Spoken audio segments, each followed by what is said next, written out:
Good afternoon, everyone. Thanks for coming down. Truly a memorable moment for our franchise here. We're just going to open it up to questions. We're not going to have any opening statements. Make sure your cell phones are on silent. And we'd like to keep everything, all the questions today, kind of toward Rasmus in the draft. So fire away for questions.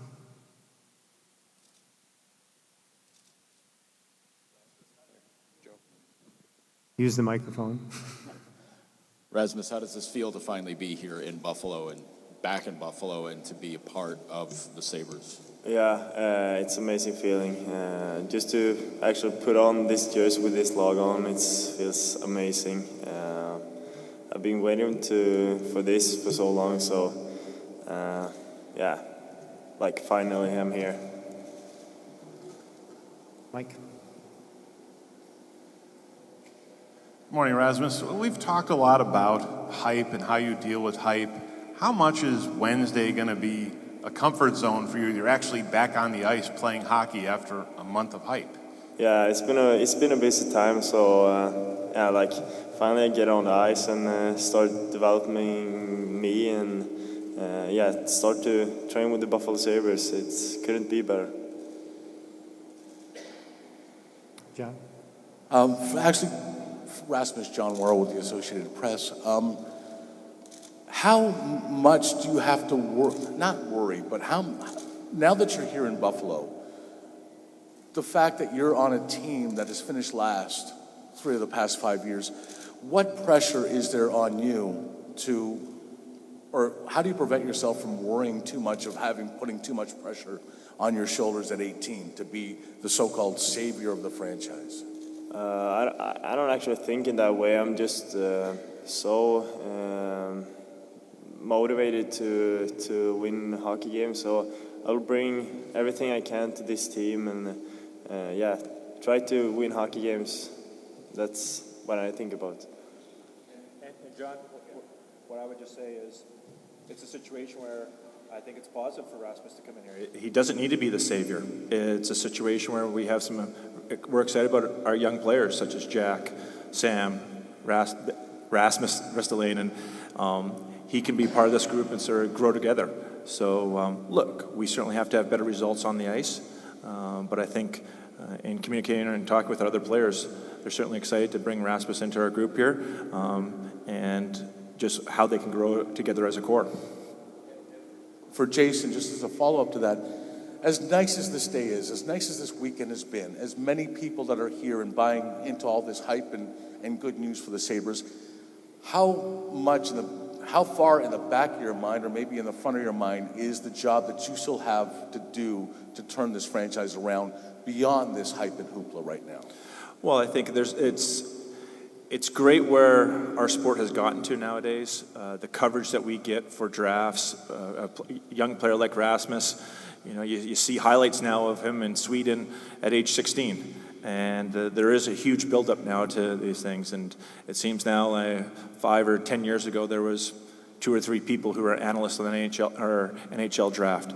Now, there seems to be hundreds and thousands of people analyzing it. So yeah, you have to be careful a little bit about the pressure and expectations that are put on a young man. And we're very excited about bringing Rasmus into our organization. One of the things that we've been very proud about is just in our interaction with him is we believe what he needs to work on is exactly the same thing that we see from him. There's great communication just in talking with him the last couple of days. He's looking for ideas from our coaching staff, interacting with Phil already on what he needs to improve on to have success. But a big part of our job now is to all these expectations of where Rasmus' career is going, that we have to help him there. We have to be a part of that development process with them. It's what we challenged our players at the end of the season. They had to change how they trained. They had to change how they approached the games. The beauty of the National Hockey League is that you can make adjustments. You can make jumps in the standings fairly quickly. That was evident with some teams last year, but it's not just going to happen. We still have to continue to make changes, and in our communication with our players throughout the summer, I like the steps that they've taken in working with our performance staff and just the excitement that they have of now us winning lottery and bringing Rasmus into our group. Is that? Yeah, okay. Rasmus, on day 2 of the draft, we saw you hanging around still. You had your jersey on. You still looked excited. A lot of the top picks aren't around on Saturday, and they're certainly not wearing their jerseys. Just what were you doing on Saturday, and why did you want to be there so badly? Because it was my best time in my life. So, yeah, to be a part of Buffalo Sabres, why don't be proud and have the jersey on? So, yeah, that was a really nice time.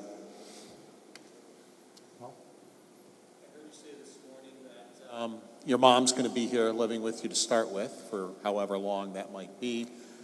Do you think it's going to help you, though, as teammates? You're going to have Lena Solmark here, Larson's going to be here, Pilot is going to be here.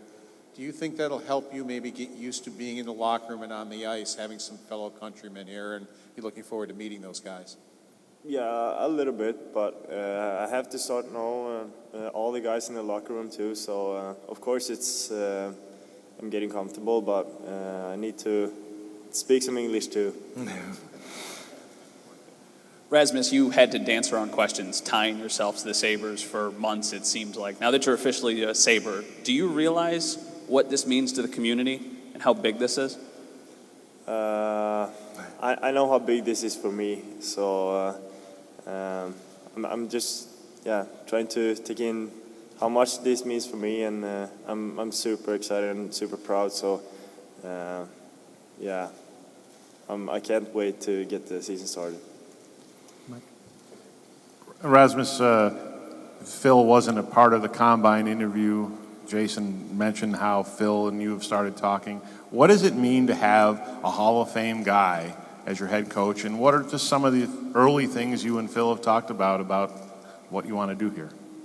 Yeah, it means he knows everything about hockey, and he knows what he talks about, so that's great, and that's amazing. And yeah, we haven't talked so much yet, and we'll probably talk more when I need to improve on all that kind of stuff when it's getting closer. So yeah, in that part I'm super excited too.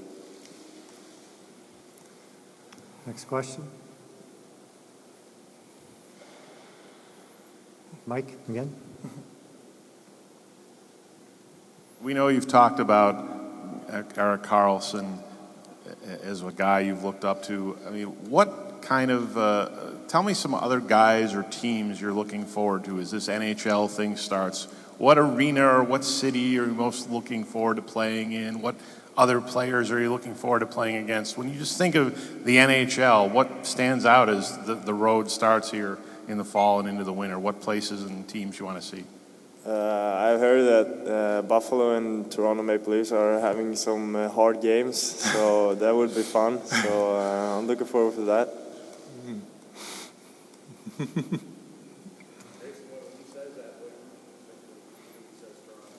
Well, I think it's what we've seen. We saw it at the World Junior Championships here in Buffalo. Rasmus is a very competitive individual. He wants to win, and that's something that's certainly drawn to us. And that's what, as an organization, the question was asked to me before about changing the culture, changing our results on the ice. That's what we need to bring in, players who are very competitive, who want to make a difference. John? Jason, in that same vein, I mean, you saw how competitive Rasmus was and his fellow Swedes at the World Juniors when they gave back. Well, they either tossed their medals or pocketed their medals. What was your thoughts back then, and what did you think of that moment when that happened? Not just but Elias and Rasmus, just how they reacted to losing that game. Well, I think that entire tournament was, well, one, just from a convenience factor, it was amazing just to have so many high-end draft-eligible kids playing significant roles. And that's what came across with us with Rasmus, is just, it's a huge honor to play in that World Junior Tournament as a 17-year-old. Then to be named best defenseman in the entire tournament, same thing, just the entire year. There are other 17-year-olds that play in the SHL, but to be such an impact player on his team in Frölunda is something that just continually amazed us. And throughout the entire year, whenever you watched him on live or watched him on film, you were impressed with him. And then you go through the interview process after the season, and it just reassures you that we're making the right decision. Joe. Maybe a bit of a lighter question on this for you, Rasmus. Have you thought about a number you want to wear? No, I take what I got, so I'm pretty excited to see what it is. No preference, though? No, I just take what I got. Mike?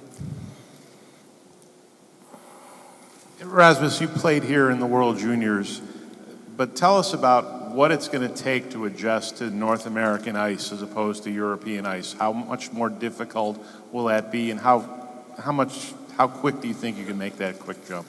Yeah, it's pretty different. It's smaller ice and a new country and all that kind of stuff. And it's NHL. It's going much faster out there. So probably going to take a few games to getting comfortable out there. So we will see. I'm going to work hard to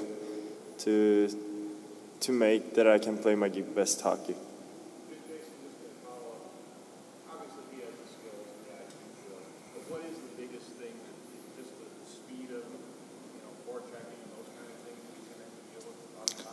Yeah, I would say probably the two things that he's just going to notice the most is how quickly the forecheck comes in on him. And I think, we were talking about that. Rasmus had the opportunity to go to, after the combine here, go to the Stanley Cup Finals and I believe watch Game 4.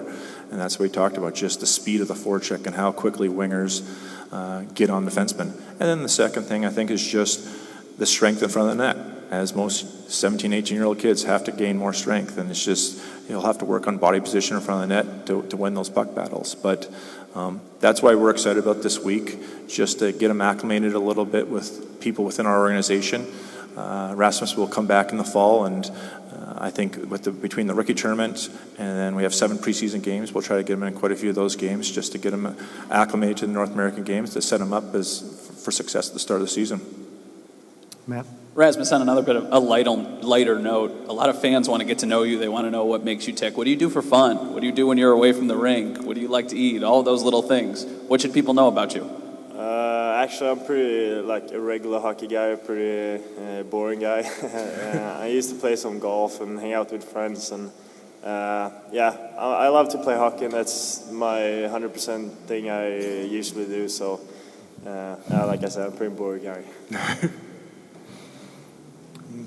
Anyone else? Oh, Bill? Rasmus, after development camp, are you going to stay here? Are you going to go home? What are your plans for the rest of the summer? I'm going to go home and then come back early August and start everything up. Any other questions? Okay, we'll stop. We'll do a couple pictures, and I know we'll answer a question that a lot of people have been asking in a minute here.